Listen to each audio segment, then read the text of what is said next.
দর্শক জনকণ্ঠ ডিজিটালে সকলকে স্বাগত জানাচ্ছি। আমি জিয়াউল হক।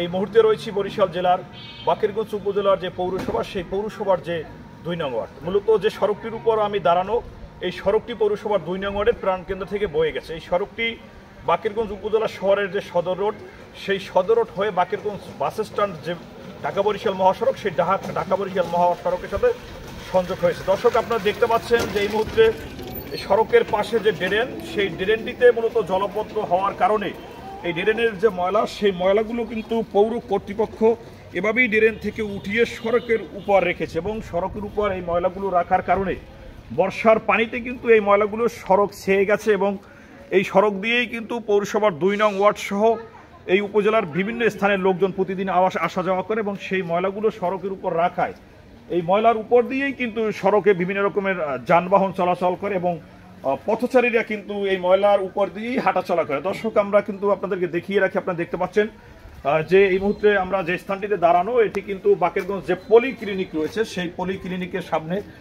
সামনের যে রাস্তাটি, সেটি কিন্তু আমরা এদিকে আপনাদেরকে দেখানোর চেষ্টা করছি এবং এটি কিন্তু সরাসরি সোজা যে পৌরসভার মধ্যে যে সদর রোডটি, সেই সদর রোডটির সাথে সংযোগ হয়েছে। দর্শক আপনাদেরকে আমরা আরেকটু জানিয়ে রাখি, আপনারা দেখতে পাচ্ছেন যে আমার পিছন দিকে যে ময়লাটি, এটি মূলত কিন্তু পৌরসভার 2 নং ওয়ার্ডের যে আবাসিক এলাকা রয়েছে, সেই আবাসিক এলাকার কিন্তু একমাত্র সড়ক এটি এবং এই সড়কটি দিয়ে কিন্তু প্রতিদিন পৌরসভার 2 নং ওয়ার্ড সহ বিভিন্ন স্থানের শত শত না হাজার হাজার মানুষ এই সড়ক দিয়ে চলাচল করে।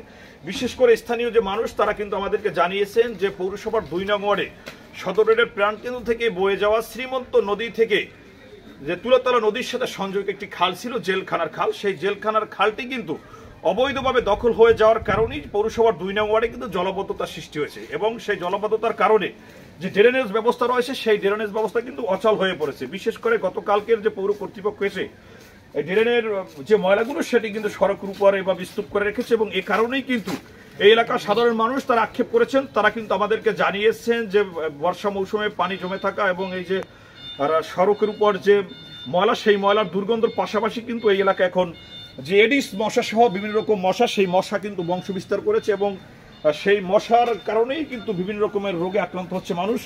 দর্শক আমরা সরাসরি আপনাদেরকে দেখিয়ে রাখছি, এখানে দেখতে পাচ্ছেন যে এলাকার যে আবাসিক বাড়িঘরগুলো রয়েছে, সেই বাড়িঘরের সামনে কিন্তু সেই ডোবাগুলো কিন্তু পানিতে ভরে রয়েছে এবং বিশেষ করে এসব স্থান থেকে কিন্তু মশার উৎপত্তি হয়।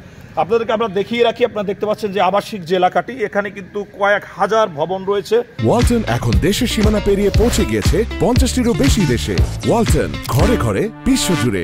সাধারণ মানুষ কিন্তু তারা আমাদেরকে আক্ষেপ করে জানিয়েছে পৌরসভার ওই কর্তৃপক্ষ দ্বারা এই ময়লা সাফ করা হয়েছে, এরা এই রাস্তার উপরে ফেলাই দিয়ে এই জনগণের এই দুর্ভোগটা করতেছে এবং ওই জেলখানার যে খাল, এটা ভরাট করার আরও এই জন্য এইটা আমাদের এই সমস্যা হয়েছে। আমাদের এই 2 নম্বর ওয়ার্ডে ড্রেনেজ ব্যবস্থা নাই, ড্রেন নাই, ময়লা আবর্জনা পৌরসভার উঠাই তোরা রাখছে কিন্তু পরিষ্কার করে না, মানুষের চলাচল করতে খুবই অসুবিধা হইতেছে, কাদা, মানুষ চলাফেরা করতে পারতেছে না।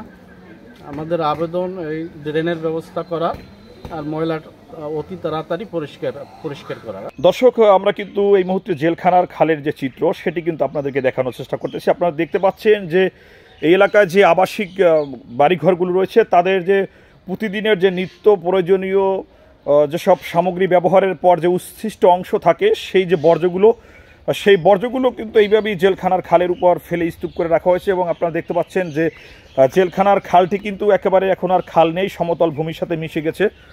সেখানে কিন্তু প্রতিদিন এভাবে ময়লা আবর্জনা স্তূপ করে ফেলানোর কারণে যেই খালটির যে পানি প্রবাহ, সেটি কিন্তু বন্ধ হয়ে গেছে। দর্শক সরাসরি জেলখানার যে ভয়াবহ চিত্র জেলখানা খালের, সেই চিত্রটা কিন্তু আমরা আপনাদের কাছে দেখানোর চেষ্টা করতেছি। চলুন দর্শক, এখানে আমরা জেলখানার খালটি যে কিভাবে প্রভাবশালীরা দখল করে নিয়েছে, সেই চিত্রটা কিন্তু আমরা আপনাদেরকে দেখানোর চেষ্টা করতেছি। দর্শক আপনারা দেখতে পাচ্ছেন এই জেলখানার খালটি কিন্তু তুলাতলা নদী হয়ে সদর রোডের পাশ দিয়ে বয়ে যাওয়া যে শ্রীমন্ত নদী, সেই নদীটির সাথেই কিন্তু সংযোগ হয়েছে। দর্শক আমরা কিন্তু সেই জেলখানার যে খাল, সেই খালটি কিন্তু বিগত 10 বছর আগে থেকেই স্থানীয় প্রভাবশালীরা যারা দখলদার, তারা কিন্তু খালটি দখল করেছে এবং আপনাদেরকে আমরা আরও জানিয়ে রাখি, বিশেষ করে বাকেরগঞ্জ যে পৌর কর্তৃপক্ষ, সেই পৌর কর্তৃপক্ষ কিন্তু এই জেলখানার খালটি দখল করে সেখানে মার্কেট সহ বিভিন্ন রকম স্থাপনা নির্মাণ করেছে। সরাসরি সেই চিত্রটি কিন্তু আমরা আজকের আপনাদেরকে দেখানোর চেষ্টা করতেছি। দর্শক, পৌর কর্তৃপক্ষ কিন্তু এই খালটি দখল করে সেখানে একটি ড্রেনেজ ব্যবস্থা নির্মাণ করেছে। সেই ড্রেনেজ ব্যবস্থা কিন্তু অচল এবং সেই ড্রেনেজ ব্যবস্থা চালু না থাকার কারণেই কিন্তু পৌরসভার যে 2 নং ওয়ার্ড, সেই 2 নং ওয়ার্ড কিন্তু বর্ষা মৌসুমেই জলবদ্ধতার সৃষ্টি হয় এবং সেই ড্রেনের যে কার্যক্রম সেটি বন্ধ থাকে।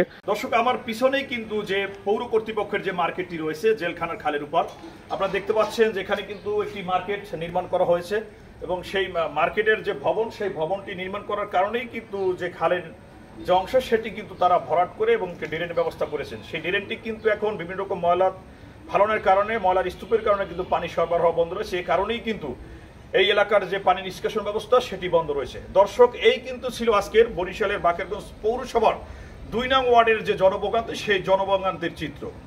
জিয়াউল হক আকন, দৈনিক জনকণ্ঠ।